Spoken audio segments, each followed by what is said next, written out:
So the first thing we need to talk about are the layers of our quilt blocks, and that is a backing fabric, a batting in the middle, and our quilt top, our blocks. And all of these are cut to the same size. They're all cut to 10 inches, and that is because we are not going to actually quilt to the edges of this block. We are going to quilt within it, 1 inch. So that way we don't have to really mess with this edge area where our stitches can get really, it can get really difficult to quilt right to the edge.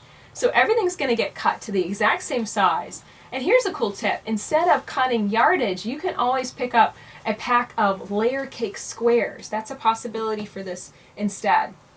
So now let's baste this block. Let's get it ready for quilting. I'm going to lay my backing fabric down on my table. And now I'm just going to lay my batting on top. These are such small blocks. I do not feel like the backing needs to be taped down. I don't think that it really needs that. If you want to tape every single block down, that's fine. But I just usually layer them out right on top of one another and then smooth out the batting with my hands, and then I flip it over and smooth out the backing. You know, do that usually once or twice, and usually that is enough to get these really firmly locked together. So that's good. And now I'm going to cover it with the block on top and do the same thing. Just smooth it out. You might want to flip it over and do one more little smooth on the back, and that looks good. Now, what do we do in order to hold this together? Because even though everything's really small and pretty easily managed, this still might shift. We might get a little bit of wonkiness, a little bit of puddling with this top fabric. So what do we do?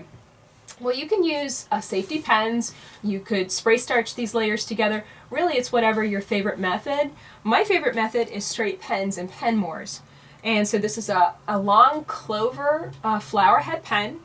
And I'm going to insert it into the quilt, and this is a pen moor. It's a pen anchor, and all I do is just simply cap that pen with the pen moor.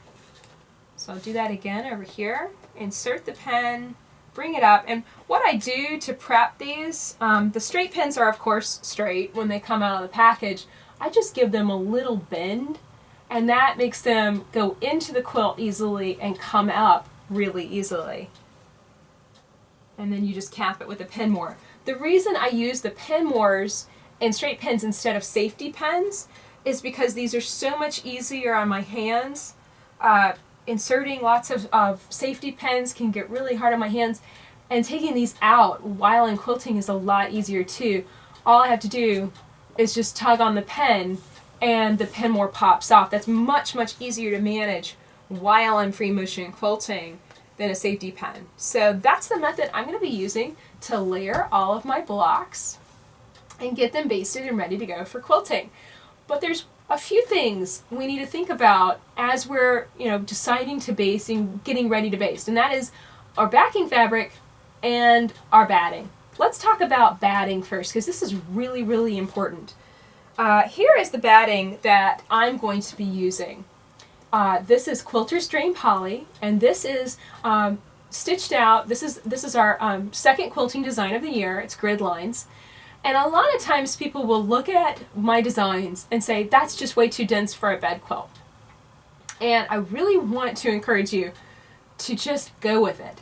I promise it's not going to be too dense, because the density has more to do, the stiffness that you're worried about has more to do with your batting choice than anything else, than the scale of the quilting design. So this quilting design is stitched on a half-inch scale. There's a half of an inch between these lines of quilting. And this is a polyester batting, which is generally a flat, smooth batting that's really ideal for wall hangings. It's really ideal for quilts that need to maintain a nice flat, stiffer shape on the wall. It's going to hang really well. Okay, so this is Quilter's Dream Poly in the select thickness, and when you quilt your quilt and wash it, you're going to have this nice smooth effect. Your blocks are going to stay, your fabric's going to stay very flat and very smooth, right? But that's not the only way you can finish your quilt.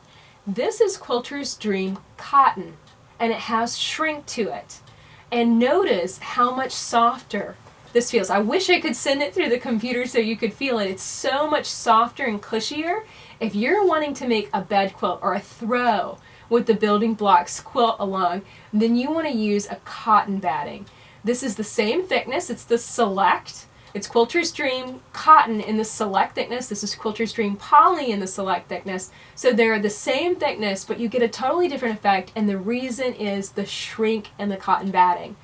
Also, don't worry about density. You can go dense in small areas, and so long as you wash it the first time in hot water, this is going to soften up and shrink it. Every time you wash your quilt, it's going to soften up even more. So don't be afraid of the quilting designs and how close those lines of quilting are. Make sure that you pick a cotton batting if this is the effect, if a soft effect is what you're looking for. Okay, so one last thing to discuss, and that is our backing fabric. You might be worried about using a dark, solid backing fabric, but this is my advice in the quilt pattern. I like to use a dark backing because it allows you to see everything that's gone on. You can see the travel stitching where, you can see the stitching in the ditch. You can see the design. If there was any thread issues, if my machine gagged and I had a big knot right here, I'd be able to see it. Being able to see issues is really the first step to being able to diagnose them, figure out what's going on, and figure out ways of stopping them. My ability for free motion quilting was changed completely whenever I made the quilt Release Your Light. This quilt had a dark, dark red backing fabric. And while I was working on the quilt, suddenly I began to realize, okay, every single issue that I hear, gagging of the machine, a nasty noise, that kind of thing, means that something's usually happened on the back of the quilt. And it got me into that mode of saying, okay, well, what's going on with my machine? Why is this happening? Why am I having this problem? And then that led to fixing it. That led to basically the question answer. Why is this happening? How do I fix it? And what I found through the process of making that quilt is I needed to change thread. I was using a very thick cotton thread at that time, and it was not suitable for free motion quilting, the type of free motion quilting I was doing. And that's when I made the switch to isocord, and suddenly those issues stopped and the back of my quilt looked amazing. So understand that this is intended to be a skill builder. We're learning lots of stuff about these, about quilting, about piecing, and having a dark backing fabric. It's one of those things that is really going to give you a lot of insight into what is going on in your machine. So I'd encourage you to go there, but of course if it's too terrifying, if it's too scary, I completely understand if you want to pick a lighter, maybe busier print for the back of your quilt. So that is all the tips that I have for basting, batting, and backing fabric. I really hope that this helps you get started, make some decisions about what materials that you want to use for your quilt.